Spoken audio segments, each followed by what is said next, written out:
Hello all, welcome back to my channel Pooja Purna vlogs.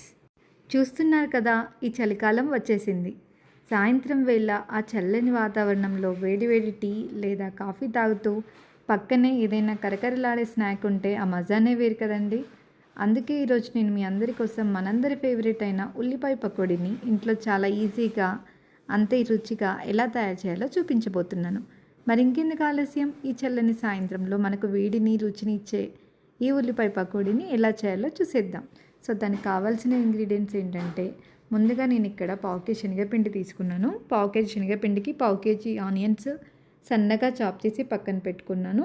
దీనికి అల్లం వెల్లుల్లి పేస్ట్, పసుపు, కారం 1 టేబుల్ స్పూన్, సాల్ట్, ధనియా పౌడర్, అలాగే గరం మసాలా, 2 పచ్చిమిర్చిని కట్ చేసి పక్కన పెట్టుకున్నాను.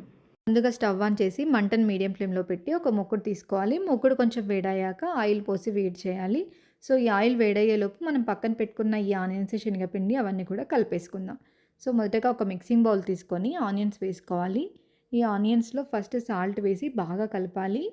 సో సాల్ట్ వేసి మనం ఆనియన్స్ బాగా కలపడం వల్ల దాంట్లో నుంచి వాటర్ రిలీజ్ అవుతుంది. దీనివల్ల మనం ఆనియన్ పకోడీ చేస్తున్నప్పుడు పకోడీ అనేది చాలా క్రిస్పీగా వస్తుంది.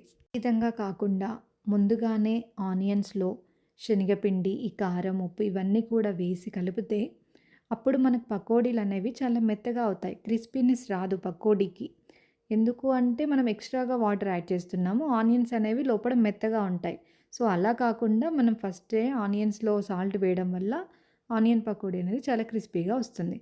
సో ఇప్పుడు ఇది కలుపుకున్నాక దాంట్లో ఇవన్నీ వేస్తున్నాను ఇంగ్రీడియంట్స్. కారం, పసుపు, అల్లం వెల్లుల్లి పేస్ట్, ధనియా పౌడరు, సో పక్కన పెట్టుకున్నవి పచ్చిమిర్చి. సో ఇవన్నీ ఒకదాని తర్వాత ఒకటి వేసి బాగా కలపాలి. సో ఇవన్నీ స్పైసెస్ అన్నీ కలిపాక చివరిగా ఇప్పుడు పిండిని వేసుకోవాలి.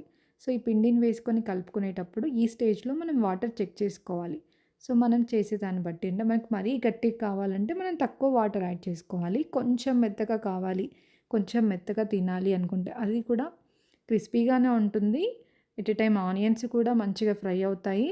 సో పకోడీ కూడా మంచి టేస్ట్ ఉంటుంది. సో ఇలా కొంచెం కొంచెంగా వాటర్ తీసుకొని కలుపుకోవాలి. ఇలా కలుపుకునేటప్పుడు కొంచెం బియ్యం పిండిని కూడా యాడ్ చేసుకోవచ్చు.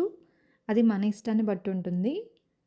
మీకు ఇంకా కొంచెం క్రిస్పీగా చాలా గట్టిగా కావాలంటే కొంచెం మనం బియ్యం పిండిని కూడా యాడ్ చేసుకోవచ్చు. చూసారు కదండి, ఇది అంతా కూడా కలిపి పక్కన పెట్టుకున్నాను. ఈలోపు మనం పక్కన స్టవ్ మీద ఉన్న ఆయిల్ కూడా వేడైపోయింది. సో ఫస్ట్ చెక్ చేశాను. సో ఆయిల్ వేడైపోయింది కదా, ఇప్పుడు మనం పక్కన పెట్టుకున్న పిండిని కొంచెం కొంచెంగా తీస్తూ వదులుగా వేస్తూ ఉండాలి పకోడీ పిండిని ఆయిల్లో. సో ఇవి పర్టికులర్ షేప్ అంటూ ఉండదండి. సో మీకు నచ్చినట్టుగా వేసేయచ్చు. సో ఇలా వేసి ఆయిల్లో డీప్ ఫ్రై చేసుకోవాలి. సో ఈ విధంగా పక్కనున్న పిండినంతటిని కూడా ఒక్కొక్క వాయిలో కొంచెం కొంచెంగా వేస్తూ ఫ్రై చేసుకోవాలి. ఫ్రై చేసుకొని పకోడీలను పక్కన పెట్టుకోవాలి.